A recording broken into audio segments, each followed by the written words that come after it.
da tutto il nord-est per contestare le nozze di Jeff Bezos e Loren Sanchez. Corteo dalla stazione in programma Tuffi Musica e presidi al grido giù le mani dalla città.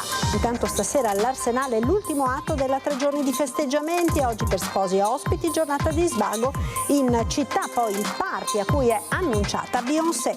Infortunio mortale sul lavoro a Mareno di Piave. La procura ha aperto un'inchiesta, chiarita la dinamica dell'incidente dai tecnici dello Spisal, la commozione dei familiari, era un uomo buono. Immigrazione, soggiorni illegali, 70 perquisizioni della polizia in tutta Italia, anche a Treviso e Padova, a carico di cittadine georgiane, 7 arresti, 1 nella Marca, 22 le denunce. In corso in Val di Zoldo le ricerche di un escursionista veneziano di 60 anni di cui si sono perse le tracce da ieri. L'ultimo messaggio, un biglietto lasciato sul parabrezza dell'auto. La commerciante di Vicenza che dopo l'aggressione ha chiuso per paura, espulso l'aggressore, la donna riapre per la libertà riacquisita. Uomini di ogni genere, parte dal 1° luglio la campagna contro gli stereotipi del comune di Padova, ma è polemica. Operazione Nostalgia, attesi a Vicenza tifosi da tutta Italia per un autografo ed un selfie con i campioni del passato che hanno fatto una passerella allo Stadio Menti. Buonasera e ben ritrovati con l'edizione del Veneto dei nostri telegiornali. In primo piano la manifestazione in corso a Venezia con rappresentanti dei comitati No Bezos da tutto il nord-est. Corteo dalla stazione in programma Tuffi Musica e presidi, ma per tutti i dettagli ci colleghiamo con Filippo Fois e Nicola Marcato. A te Filippo, buonasera. Buonasera Marta, allora eccolo, il corteo lo vedete qui alle mie spalle, noi siamo verso la fine di Strada Nuova, siamo arrivati a Santi Apostoli e tra poco attraverseremo il ponte di Rialto. Tantissime persone, un corteo molto composto ma anche molto deciso. Ussardi, è un punto di partenza, un punto d'arrivo questo? Beh, assolutamente è un punto, l'ennesimo punto di partenza che noi dobbiamo produrre ogni volta che ci sono dei tentativi di esproprio della nostra città e del nostro territorio. Soprattutto è chiaramente una risposta importante a Brugnaro, Venturini e Azaia che parlavano dei 150. Se prima dal ponte di Santa Fosca si guardava il ponte di San Felice non si riusciva a vedere neanche la fine del corteo perché continuava ad arrivare gente, e quindi questa è la prima risposta a chi banalizzava la protesta, che comunque ha già avuto un senso già negli altri giorni, quando anche i cittadini, quindi smentendo tutte le bugie del fatto che i cittadini volevano questo matrimonio, i cittadini sono stati ostaggi nella loro calli vicino alla Madonna dell'Orto e non riuscivano ad arrivare a casa. Questa è una risposta anche a tutti quelli che dicono che Bezos porta soldi, perché sappiamo benissimo che ha lavorato una pasticceria, ha lavorato una casa di merletti, ha lavorato una compagnia di taxi, che sono sempre gli stessi ammanicati con le diramazioni che ha Luigi Brugnaro, i tentacoli che ha in questa città. Quindi questo è un punto di partenza. Di sicuro non termineremo le nostre proteste, ma le aumenteremo, e sarà sempre un motivo importante per parlare dei problemi che invece ha questa città e che non vengono mai risolti. Grazie a Ussardi che è del comitato No Space for Bezos. Noi continuiamo a farvi vedere queste immagini giusto per farvi rendere conto dell'ampiezza di questa manifestazione, per la quale dobbiamo dire comunque sono arrivate persone un po' da tutta la regione, un po' da tutto il Veneto. Come detto, si tratta di un corteo molto grande ma allo stesso tempo anche molto ordinato, sta affrontando con tutte le strettoie che ci sono per arrivare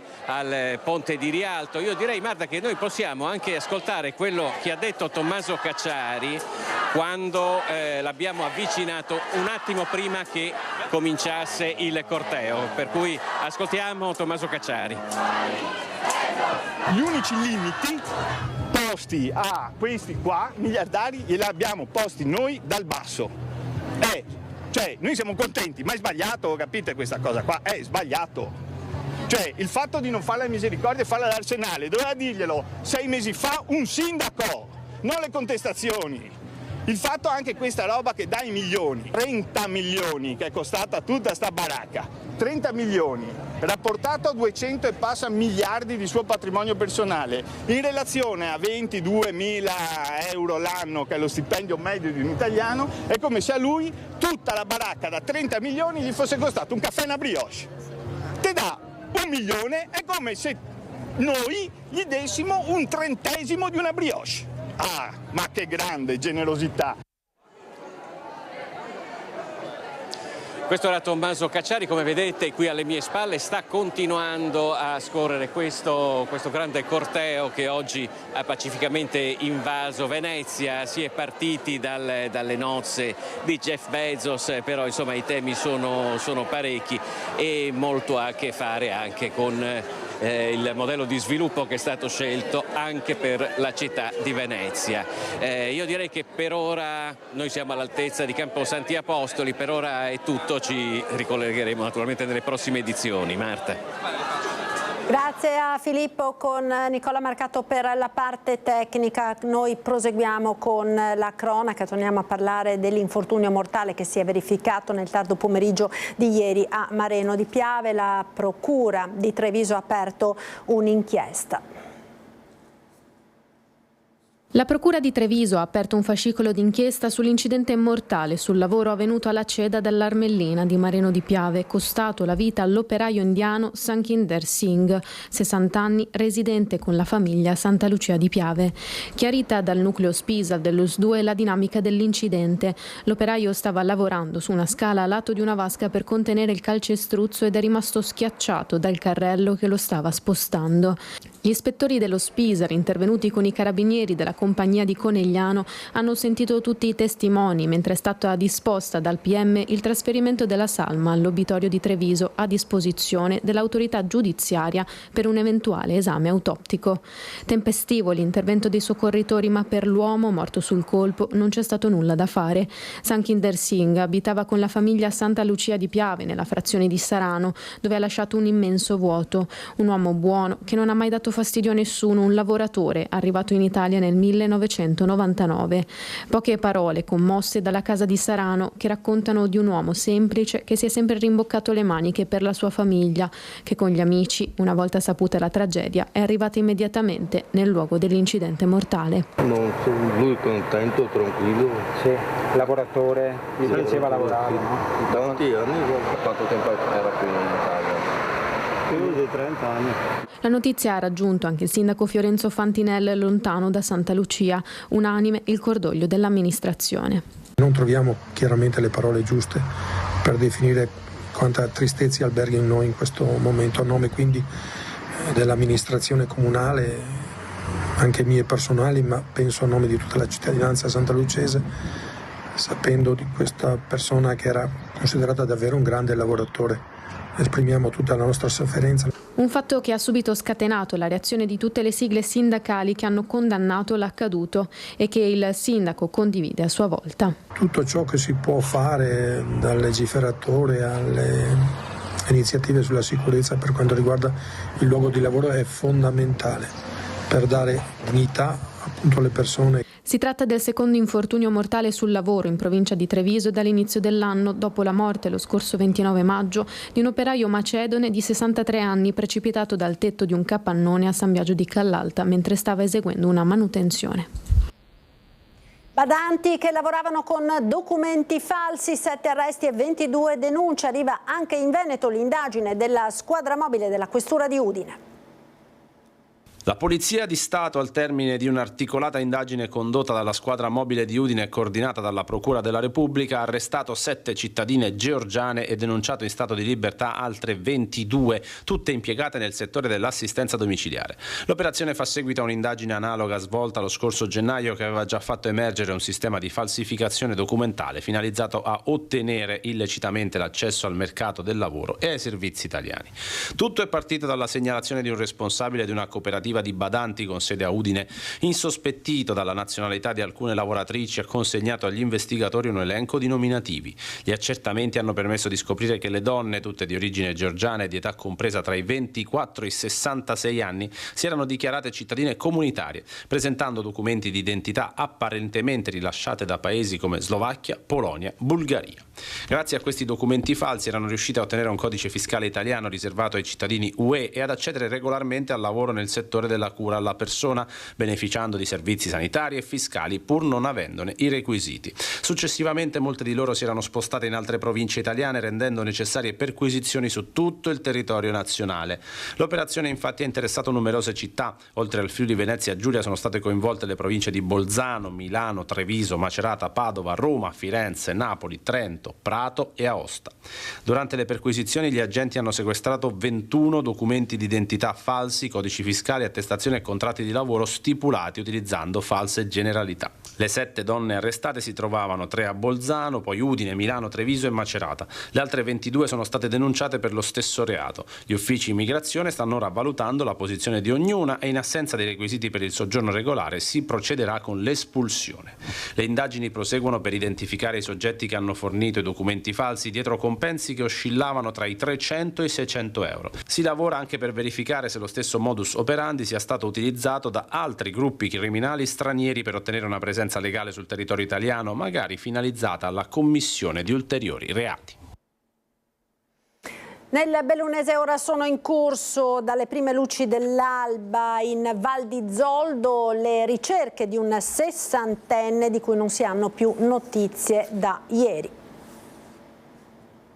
Un biglietto appoggiato sul parabrezza dell'auto con scritto «Torno alle 14». Sono le ultime indicazioni lasciate da un uomo di 60 anni, noto architetto veneziano, di cui da venerdì pomeriggio non si sono più avute notizie.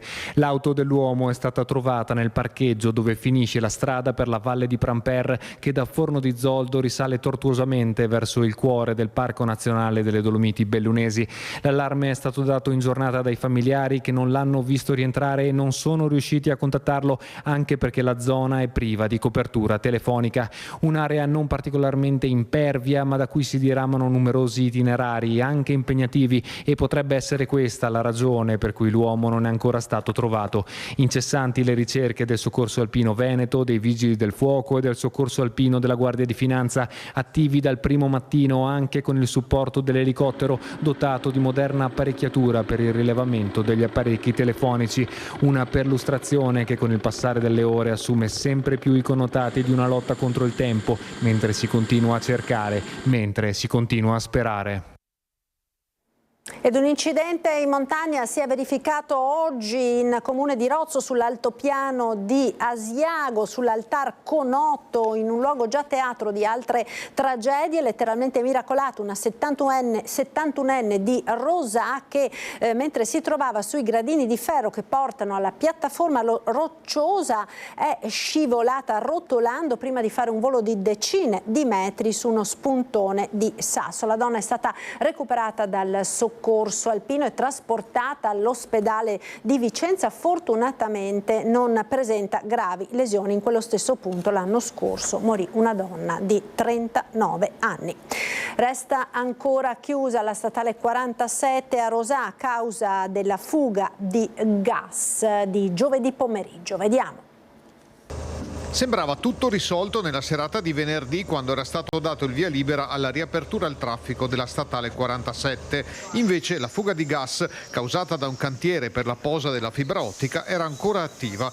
Alcuni residenti nell'area interessata per 24 ore dai lavori all'incrocio con via Campagnola e via Sacro Cuore hanno percepito l'odore del gas rivelato da alcuni reagenti che erano stati diffusi. Sapevamo che si era lavorato tutto il giorno per ripristinare la strada e quindi poi consentire la viabilità, però c'è stata una segnalazione da parte dei privati che appunto lamentava presenza di gas, e quindi con l'intervento dei vigili del fuoco hanno verificato che c'era un accumulo. Ci sono volute altre 24 ore di lavoro da parte di una decina di tecnici di Italgas per risolvere il problema e favorire la dispersione del gas accumulato. L'azienda in una nota ha precisato che è stato effettuato un intervento anche col supporto dei vigili del fuoco di Bassano per far disperdere in atmosfera eventuali accumuli localizzati dovuti alla peculiare conformazione del sottosuolo. Italgas annuncia che si rivarrà sui responsabili dell'evento per il risarcimento di tutti i danni subiti. È attesa per le prossime ore la rimozione completa del cantiere e la riapertura al traffico. Proprio la viabilità è stata il secondo punto dolente di questa situazione. Molti, pur nel disagio, hanno apprezzato l'assenza di traffico, ma l'assenza di alternative nei percorsi ha sovraccaricato le strade secondarie. Purtroppo la statale che attraversa l'intero abitato di Rosà, nord-sud, apporta un traffico che tutti noi conosciamo, lo sosteniamo da tempo. Il tema è anche il traffico est-ovest in realtà, perché le nostre arterie sono impegnate pesantemente da chi attraversa il nostro territorio, anche per immettersi in Pedemontana, banalmente, perché sappiamo che l'accesso della Pedemontana è a nord di Rosà, poi noi siamo d'accesso a Bassano e siamo d'accesso a nord, quindi a Trento, alla Valsugana, tutta al Brennero. È stato espulso l'aggressore della commerciante vicentina che aveva chiuso l'attività per paura, ed ora la commerciante Margherita Parolin riapre per fiducia nelle istituzioni. Era chiuso per paura, invece adesso è riaperto per... Allora, riaperto per fiducia e libertà, finalmente sono una persona libera. Fiducia nelle istituzioni e libertà di esercitare serenamente il proprio mestiere, che rischiavano di essere minate dalle vicissitudini burocratiche legate a questa vicenda. Ma è notizia del giorno che il molestatore di Corso Fogazzaro sia stato portato al CPR in provincia di Caltanissetta in attesa di essere rimpatriato. Tutto parte a fine maggio, quando un senzatetto magrebino distrugge l'allestimento esterno del negozio, costringendo la titolare a barricarsi dentro. Per lui scatta così il Daspo Willy, che gli vieta di stazionare nelle immediate vicinanze degli esercizi pubblici e del centro, ma continua a passare davanti al negozio di Margherita, facendola vivere nel terrore. A quel punto viene portato al centro di permanenza per i rimpatri di Gradisca di Sonzo, ma per un certificato legato alle sue condizioni di salute è impossibile la sua espulsione. Così torna a Vicenza e lei decide di chiudere con tanto di cartello in vetrina, chiuso per paura, diventando simbolo dei tanti commercianti che si sentono vessati da personaggi molesti. L'ho vissuto in maniera drammatica, è stato drammatico per me sapere che questa persona, nonostante il Daspo Willy, nonostante le denunce e l'allontanamento, è tornato. È stato difficile e molto molto pesante, un periodo molto molto pesante per la mia vita, e adesso però sono molto felice e ringrazio veramente tutti, anche tutta Italia, perché ho ricevuto messaggi da tantissime persone, anche persone che hanno avuto un'esperienza come la mia di altre città. Pressing dei politici locali, prefetto, questore attenzionano il caso affinché si chiuda definitivamente l'iter per l'allontanamento dal territorio nazionale. La legge c'è, è stata dalla mia parte, ringrazio il questore, il sindaco e tutte le autorità politiche sia di destra che di sinistra che mi sono state vicine. La legge c'è, esiste e funziona, andrebbe migliorata, e con questo piccolo cartellino chiuso per paura io ho voluto anche sensibilizzare una questione a cui tengo molto. Sulla legge abbiamo bisogno forse di snellirla, anche se c'è, ma una legge fatta solo di 2 parole: fuori subito. Uomini di ogni genere, parte dal 1° luglio la campagna del Comune di Padova contro gli stereotipi di genere, ma è già polemica. Nicole Casalingo, Mirko Bada la nonna, Giuseppe Sitrucca e poi Ale e Thomas. Sono i volti sorridenti di 5 uomini, quelli che da martedì prossimo e fino alla fine di luglio proporranno ai padovani in 150 manifesti di riflettere sull'urgenza di superare gli stereotipi al maschile e al femminile con la campagna Uomini di ogni genere. Molte volte si parla di questa crisi della mascolinità, l'idea che si siano persi i riferimenti, che il maschile non sappia più dove guardare, ma in realtà non è così vero. nel senso che è vero che stiamo piano piano, purtroppo non del tutto, abbandonando alcuni schemi cristallizzati, è vero che è più complicato trovarne altri, ma diciamo così, il segreto, diciamo così, è quello di guardare a questi altri modelli e anche capire che non è necessario avere un solo modello, no? Che le maschilità come la femminilità hanno molte sfaccettature. In Italia il 75% del lavoro di cura non retribuito è ancora a carico delle donne. Ridurre questo squilibrio punta a responsabilità condivise per il bene di tutti. C'è bisogno nella nostra comunità che anche gli uomini si interroghino sul loro ruolo all'interno della società, sul loro ruolo all'interno della famiglia e è una riflessione che però possiamo fare insieme, uomini e donne, senza pregiudizi e stereotipi, ma ascoltandoci l'uno con l'altro. Sull'opportunità di una simile campagna presentata a Palazzo Moroni dall'assessora alle pari opportunità Margherita Colonnello è intervenuto Andrea Ostellari, senatore della Lega e sottosegretario alla giustizia. Padova ha uomini di ogni genere ma zero amministratori, sottolinea. Mentre i cittadini chiedono meno traffico e più sicurezza, l'assessorato alle politiche di genere lancia una campagna comunicativa di dubbio gusto e nessuna utilità. Operazione Nostalgia, attesi oltre 11.000 tifosi da tutta Italia a Vicenza, arrivati per un autografo e un selfie con i campioni del passato che hanno fatto una passerella allo Stadio Menti. Fabio Viviani, Mimmo Di Carlo, Amelia, Guidolin, Mondini, Maini, insomma, non hanno bisogno di presentazione. Lei è venuto qui dalla Sicilia? Sì, sono venuto da Gela, sono tifosissimo dell'Ane e quindi di fronte a un evento del genere era giusto esserci. Quindi lei adesso farà la coda per farsi firmare tutte queste... Direi, sì. Per il momento Mimmo Di Carlo e Murgitta. Avete l'autografo? No, ancora no, spero di recuperarlo a breve. Da dove arrivate? Sardegna, Sorso. Arrivate apposta per questi campioni? Siamo sardi di Sorso, io vivo lì, il mio amico vive a Londra, però siamo venuti qua apposta per l'evento. Sono arrivati da tutte le parti d'Italia per vedere e conoscere le vecchie glorie del calcio. Tifosi radunati allo Stadio Menti, che ospita l'appuntamento Operazione Nostalgia, partita in cui i beniamini di sempre si sfidano. Evento sportivo di rilevanza nazionale che accoglie circa 11.000 tra appassionati e tifosi dell'Anerossi Vicenza e non solo. Nell'arco della giornata 36 campioni che hanno fatto la storia del calcio si sono alternati all'interno del village per incontrare i fan, firmare autografi, posare per i selfie e, perché no, improvvisare anche qualche partita a biliardino. Abbiamo fatto una foto con Murgitta e siamo venuti più che altro per Hernanes, che dovrebbe arrivare anche lui a mezzogiorno mi pare, e comunque un po' per tutti, insomma, perché siamo tifosi del Vicenza da una vita. Siamo tifosi anche sportivi, diciamo, non siamo proprio del posto noi, siamo in provincia di Venezia noi. Siete venuti apposta da Venezia per vedere i vostri? Certo, siamo fatti un giro per vedere anche lo stadio perché non eravamo mai stati. Tra i protagonisti Viviani, Di Carlo, Murgitta, Hernanes, Schwock e per la serata confermata la presenza di Totti. Assente invece Roberto Baggio, impegnato negli Stati Uniti. Qual è il ricordo, la nostalgia per chi? Soprattutto per Baggio, ecco, perché è un nostro paesano, diciamo, perciò è lui il nostro punto di riferimento, insomma, ecco. Voi di dove siete? Da Caldogno, esatto, perciò proprio il paese di Roberto. Ed era questo l'ultimo servizio, grazie per essere stati con noi come sempre. Subito dopo la sigla, le previsioni del tempo con il nostro meteo. Arrivederci.